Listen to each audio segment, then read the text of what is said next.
In the summer of 1986, San Antonio was a city on the edge, with chaos spilling into the streets.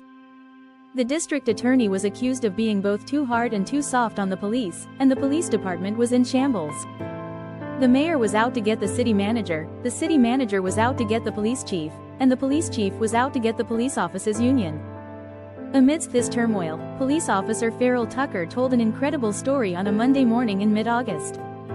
Tucker claimed that his best friend, Officer Stephen Smith, planned to assassinate 3 high-ranking officials. A few hours later, Tucker shot and killed Smith during a semi-official undercover operation. Speculation about the motive ranged from cold-blooded murder to a half-baked conspiracy. San Antonio, with its Wild West mentality, was addicted to sensational headlines. Rumors of a vigilante cabal within the police department had been circulating for months. The rumors went public in November 1985, when a story suggested a killer cop was on the prowl. Smith was suspected of being involved in several unsolved sniper killings and nighttime attacks. Smith had a reputation for using excessive force and was regarded as a shooter. Tucker, Smith's best friend, was also under suspicion due to their close relationship and shared interests. In 1984, Tucker was ordered to undergo a psychological evaluation, but the recommendation to remove him from the field was ignored. Despite their records, Tucker and Smith continued to patrol the streets, raising questions about the department's oversight. On August 18, Tucker met with Assistant Chief Frank Hoyek and revealed Smith's assassination plot.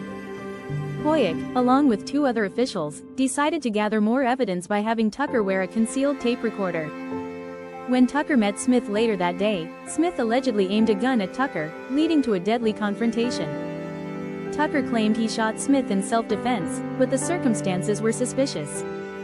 The medical examiner's report suggested that Smith was unarmed and possibly grasping for a weapon when he was killed. The grand jury indicted Tucker for murder, but the investigation raised more questions than it answered. The police department's problems predated Chief Rodriguez, who was seen as a scapegoat. The department's power structure was warped, with the police association wielding significant influence. Rodriguez's attempts to reform the department were met with resistance from the association. The association's magazine, The Centurion, often criticized Rodriguez and promoted a macho image of policing. Rodriguez's disciplinary actions were frequently overturned by the Civil Service Commission. The grand jury's investigation revealed that Smith had been involved in vigilante activities for years. Smith's wife, Lee, and his civilian companion, Bill Brown, confirmed his role as the phantom gunman. The grand jury found no evidence that any other police officer was involved in the raids.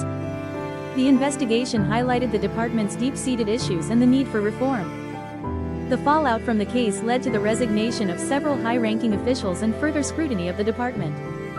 In the end, the San Antonio Police Officers Association emerged relatively unscathed, leaving the city to grapple with its troubled police force.